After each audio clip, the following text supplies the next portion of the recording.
Hello friends खुलुमबाय नोंथांमोनखौ फिन खेबसेबाव आंनि मोनसे गोदान रादाबनि भिडिअ बरायनानै लाहरबाय नोंथांमोना भिडिअखौ जोबजासिम नायलां लोगोसेनो भिडिअखौ लाइक खालाम शेयार खालाम लोगोसे नोंथाङा जुदि आंनि चेनेलखौ साबस्क्राइब खालामाखैब्ला अन्नानै चेनेलखौ साबस्क्राइब खालामनानै हो फैदो दानिया भिडिअखौ जागायनोसै क'क्राझार जिल्लानि फकिराग्रामाव बिसायख'थियारि फोसावदिं मेल फैबाय थानाय 7 मेआव जानो गोनां थामथि खोलोबनि लकसभा बिसायख'थिनि थाखाय राजखान्थियारि हान्जाफोरनि फोसावदिंनाय मेलफोरा गोबारै जानो हमदों थिग बे लेखायैनो 1 नं क'क्राझार लकसभा बियाबनि इउपिपिएल बिजेपि आरो एजिपि थामहिनबा एनडिएनि बिजाथि जयन्त बसुमतारीखौ देरहाहोनांगौनि थाखाय रबिबारखालि क'क्राझार जिल्लानि फकिराग्रामाव एनडिए दोलोनि फोसावदिं मेल जालाङो बे मेलावनो जुब जुब अखा हानायखौब्लाबो नेवसिनानै सिजानानैब्लाबो आसामनि गिबि मन्थ्रि डक्टर हिमन्त बिश्व शर्मा बिथाङा 30 मिनिटनिबो बारा सम रायजो राजाजों सावरायज्लायो फोसावदिं मेलाव बाहागो लाखांनायनि उनाव खौरांगिरिफोरजों मोगा-मोगियाव ओरैबादि बुंथियो दिनै फकिराग्रामाव जोंहा सुबुं गौमा दंमोन जोबोर गोसा अखा हादोंब्लाबो रायजोफोरा आंजोंनो 30 मिनिटसो सम आक' एबार मदि सरकार मोसाबाय आरो फ्राय 30 मिनिट सम अखानि गेजेराव आंनि बाथ्राखौ खोनासंबाय बिनो फोरमायदि क'क्राझारनि रायजो राजाफ्रा मदिखौ गाहाय मन्थ्रि महरै नागिरदों आरो इउपिपिएलनि बिजाथि जयन्त बसुमतारीखौ एमपि महरै नागिरदों दिनैनि सुबुं गौमायानो फोरमान खालामबायदि जोंनि मित्रजोतनि बिजाथि जयन्त बसुमतारीया 3 लाखनिबो बारा भटआव क'क्राझार बियाबनिफ्राय देरहागोन बिथाङा आरोबाव गुबुन बेरेखा हान्जाफोरा देरहागोन होननानै दाबि खालामनोथ' हागोन दाबि खालामनोथ' बुंनांगौ थाया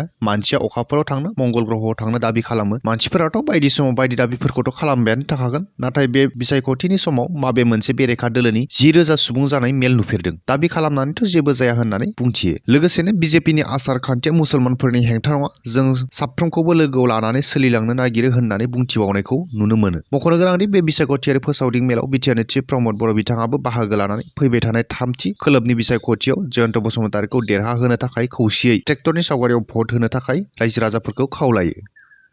क'क्राझाराव बिपिएफ राजखान्थि दोलोनि बिसायख'थियारि फोसावदिं मेल थामथि खोलोबनि लकसभा बिसायख'थिखौ नोजोर बोनानै 1 नं क'क्राझार बियाबनि बिपिएफ दोलोनि बिजाथि खाम्फा बरगयारिनि जानानै फोसावदिं मेलआ क'क्राझार जिल्लानि गसाइगाव महकुमानि सिङाव थानाय भुमका सेरफां बाजार आरो गुरुपेला थान्दा बाजाराव जानानै थाङो बे मेलावनो गुबुन रावारिनि गोबांथार सुबुंफोराबो बाहागो लानायखौ नुनो मोनो लोगोसे बे मेलावनो बिपिएफ दोलोनि आफादगिरि हाग्रामा महिलारि बिथाङाबो बाहागो लायो फोसावदिं मेलाव बाहागो लाखांनायनि उनाव खौरांगिरिफोरजों मोगा-मोगियाव बिथाङा ओरैबायदि बुंथियो बे मेलाव गासैबो हारि माहारिनि सुबुंफोरा फैदों जोबोर मोजां जों क'क्राझार लकसभा बियाब महरै देरहागोना 100% रोखा क'क्राझार लकसभा बियाबाव बिपिएफजों जुजिनो हानाय रावबो पलिटिकेल पार्टी गैया कंग्रेसआ नामावल' केन्डिडेट होना दोनदों इउपिपिएल दं नाथाय इउपिपिएलआ जेबो फेक्टर जाया आरो इउपिपिएलआ जुजिनो हानाय दोलोआनो नङा जेराव जों दरं उदालगुरियाव बिजेपि आरो कंग्रेसखौनो फेजेननानै फैदों बिनि रुजुनायाव इउपिपिएलआलाय सोर होननानै बुंथिनायखौ नुनो मोनो लोगोसे बिथाङा बिएसइउनिफ्राय इउपिपिएलआव हाबफैनाय उनाव रांनि सायाव उन्दुनानै सावगारि भाइरेल जानायखौ लानानै ओरैबायदि बुंथियो बिसोर सासेल' नङा बिसोर गासै सा 9 3 कौटि रां लादों होननानै जों खोनादों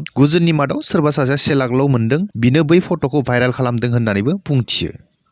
गुवाहाटी नोगोरमायाव 2 कौटि रांनि गुबुन हादरनि सिगारेट हमनो हादों गुवाहाटी नोगोरमानि गेजेरजोंनो सिखावै बारलांनो हमदों गुबुन हादरनि बायदिसिना मुवा बेसाद चीन आरो म्यानमार हादरनिफ्राय सिखावै मिज'रामनिफ्राय गुवाहाटी जानानै पस्टेलनि जोहै दिल्लीसिम दैथायहरनो नागिरनाय सिगारेटजों बुंफबनाय गंब्रै ट्राकखौ हमनो हायो बे गंब्रै ट्राकआव गासै 76 सिगारेटनि बस्ताफोरखौबो बोखांनो हायो सुलुंनिफ्राय खौरां मोननानै गुवाहाटी कास्टम बिफाना राजा लामायाव सिग्रोमनानै गंब्रै ट्राकजों लोगोसे चीन आरो म्यानमारनिफ्राय सिखावै लाबोनाय सिगारेटखौ हमनो हायो आयेन बायदि होबथाजानाय बैफोर मुवानि गोसोम हाथाइखौ सामलायग्रा सुबुंखौ नाथाय दासिमबो हमनो हानाय जायाखै हमनो हानाय गासैबो सिगारेटनि बस्ताखौ गुवाहाटी खृष्टान बस्तिनि कास्टम डिभिजननि मावख'आव दोननाय जादों होननानै मिथिना मोन्दों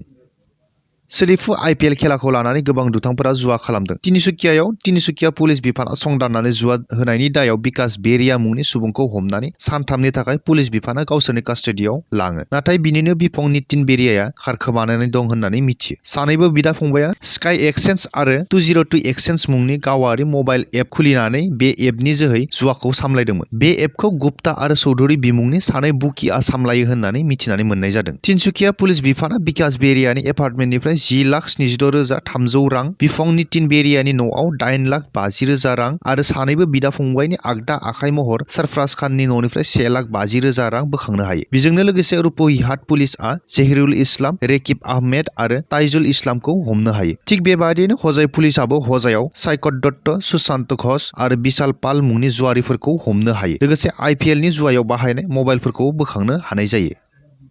मुम्बाइ नर्थ बियाबाव बिजेपि दोला उज्जवल निकमखौ बिजाथि महरै फोसावबाय। 2008 मायथाइनि 22 नभेम्बर खालाराव मुम्बाइनि ताज हटेलजों लोगोसे गोबां जायगाफोराव पाकिस्ताननिफ्राय हाबफैनाय 10 उदखारि हानजाया गाग्लोबफैदोंमोन। बै गाग्लोबनायाव गोबांथार सुबुङा गावनि जिउखौ खोमानायजों लोगोसे 300निबो बारा सुबुंफोरा जोखोम जानांदोंमोन। बै 10 उदखारिनिनो आजमल कसाब मुंनि उदखारिखौ गोथाङैनो हमनो हादोंमोन। बै आजमल कसाबनि हेंथायैनो बिजिरसालियाव सरकारनि फारसे जानानै जुजिग्रा एबा फोरमान होग्रा सरकारि उकिलानो जाबाय उज्जवल निकम। बिथांखौ बयबो उकिल महरै सिनायो, नाथाय दा बिथांनि गोदान सिनायथियानो जाबाय राजखान्थि। बिजेपि दोलोआ बे बारनि लकसभा बिसायख'थियाव मुम्बाइ नर्थ बियाबनिफ्राय बिजाथि महरै बिथांखौ फोसावबाय। बिथाङा बिजेपिजों बिजाथि महरै फोसावजाखांनायनि उनाव रायजो राजानि अनसायनायखौ खौरां बिजोंनि गेजेरजों नागिरनायखौबो नुनो मोननाय जादों।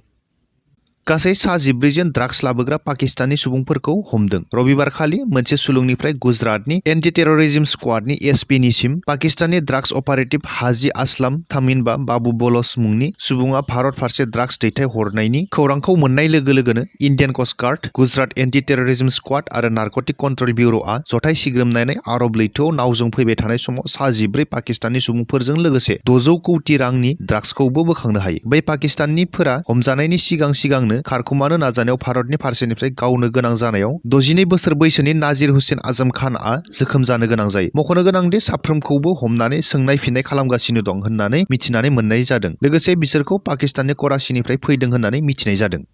फ्रेन्ड्स, दिनैनि बे रादाबनि भिडिअखौ आं बेखिनियावनो फोजोबथ'नो होननानै सानबाय। गोजोन्थों।